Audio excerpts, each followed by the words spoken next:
തനിക്ക് നേരെ വന്ന പീഡന ആരോപണങ്ങൾക്ക് മറുപടിയുമായി നടൻ ജയസൂര്യ. ഇന്നലെ ആഗസ്റ്റ് 31 തീയതിയായിരുന്നു അദ്ദേഹത്തിന്റെ ജന്മദിനം.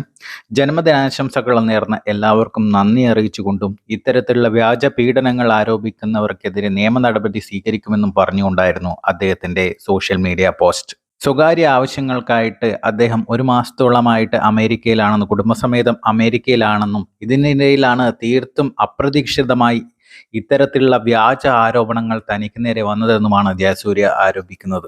എന്നെയും എൻ്റെ കുടുംബങ്ങളെയും ഇത്തരത്തിലുള്ള വ്യാജ ആരോപണങ്ങൾ തീർത്തും തകർത്തുവെന്നും ഇതൊരു മുറിവായി വേദനയായി എന്നും നിലനിൽക്കുമെന്നും അദ്ദേഹം പറഞ്ഞു.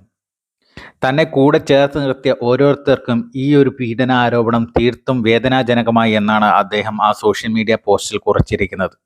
മരവിപ്പുകൾക്കൊടുവിൽ ഞാൻ നിയമവിദഗ്ധരുമായി കൂടിയാലോചനകൾ നടത്തി ഇനിയുള്ള കാര്യങ്ങൾ അവർ തീരുമാനിക്കുമെന്നും അദ്ദേഹം കൂട്ടിച്ചേർത്തു. ആർക്കും ഇത്തരം വ്യാജ ആരോപണങ്ങൾ ആർക്ക് നേരെയും എപ്പോൾ വേണമെങ്കിലും ഉന്നയിക്കാം. മനസാക്ഷി ഇത്തിരി പോലും ബാക്കി ഉണ്ടാവരുത് എന്നേയുള്ളൂ.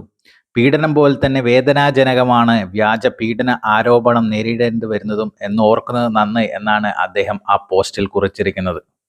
സത്യം ചെരുപ്പ് ധരിക്കുമ്പോഴേക്കും നുണ ലോകസഞ്ചാരം പൂർത്തിയാക്കിയിരിക്കും എന്നാണല്ലോ. എങ്കിലും അന്തിമ വിജയം സത്യത്തിന് തന്നെയായിരിക്കും എന്നത് സുനിശ്ചിതമാണ് എന്നാണ് അദ്ദേഹം ആ പോസ്റ്റിൽ കുറിച്ചിരിക്കുന്നത്. ഇവിടുത്തെ ജോലികൾ പൂർത്തിയാക്കി കഴിഞ്ഞ ഉടൻ ഞാൻ തിരിച്ചെത്തുമെന്നും നിരപരാധിത്വം തെളിയിക്കാനുള്ള നിയമ പോരാട്ടം തുടരുമെന്നും അദ്ദേഹം പറയുന്നുണ്ട്. നമ്മുടെ നീതിന്യായ വ്യവസ്ഥയിൽ ഞാൻ പൂർണ്ണമായും വിശ്വസിക്കുന്നുവെന്നും എൻ്റെ ജന്മദിനം ദുഃഖപൂർണമാക്കിയതിന് അതിൽ പങ്കാളികളായവർക്ക് നന്ദി എന്നും പറഞ്ഞുകൊണ്ടാണ് അദ്ദേഹം സോഷ്യൽ മീഡിയ പോസ്റ്റ് അവസാനിപ്പിച്ചിരിക്കുന്നത്. കൂടാതെ അവസാനമായി അദ്ദേഹം ഒരു വാചകം കൂടി ചേർത്തിരിക്കുന്നു: പാപം ചെയ്യാത്തവർ കല്ലെറിയട്ടെ, പാപികളുടെ നേരെ മാത്രം.